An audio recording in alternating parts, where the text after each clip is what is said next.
sage qu'en recueillant chez soi ce dévot personnage que le ciel... En tournée avant de se reprendre à Paris en septembre, j'ai découvert moi avec les spectateurs hier soir.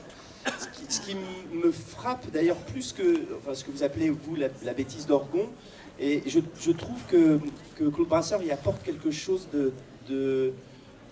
d'extraordinairement touchant qui est presque proche d'une forme d'enfance, presque proche d'une forme de naïveté.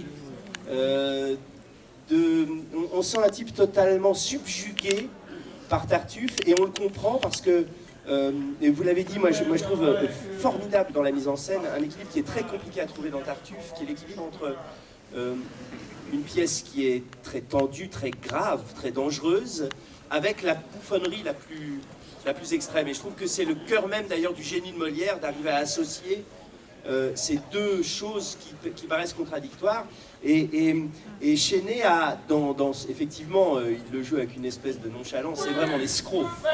Plus encore que le faux dévot, c'est l'escroc. C'est le truand, c'est le brigand, et en même temps, quel charme!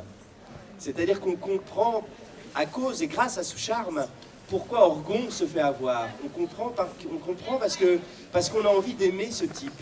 C'est-à-dire que il arrive à créer quelque chose que moi je n'avais jamais vu dans Tartuffe, où j'ai toujours vu des Tartuffes tout à fait horribles, sournois, détestables, que le public avait envie de conspuer. Et bien là, on n'a pas envie de le conspuer, on a d'une certaine façon presque envie de l'aimer un peu. On le trouve sympathique. Et je trouve que cet équilibre-là, qui est très compliqué à trouver dans la pièce, parce qu'elle paraît simple quand on l'entend comme ça, mais elle est difficile à jouer et à décrypter.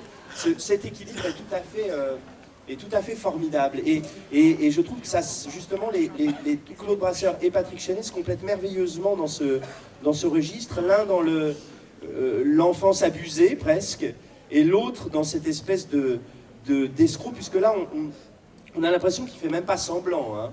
On a l'impression qu'il ne fait même pas semblant de croire à ce qu'il raconte.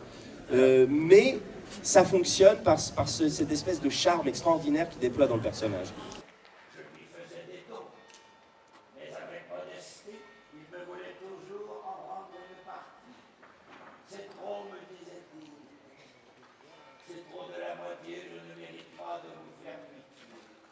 Et quand je refusais de le